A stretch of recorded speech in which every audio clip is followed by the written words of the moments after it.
Dolcetti al cocco velocissimi. In ciotola verso farina di cocco, zucchero semolato, mescolo e aggiungo gli albumi. Lavoro ancora con la spatola, non c'è bisogno di montare niente e raggiunta una consistenza omogenea, trasferisco il composto in una sacca poche. E posso spremere i miei dolcetti direttamente in teglia. In alternativa puoi anche formare delle palline a mano e disporle direttamente in teglia.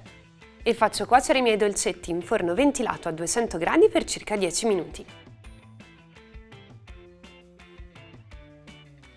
Ecco pronti i nostri dolcetti al cocco.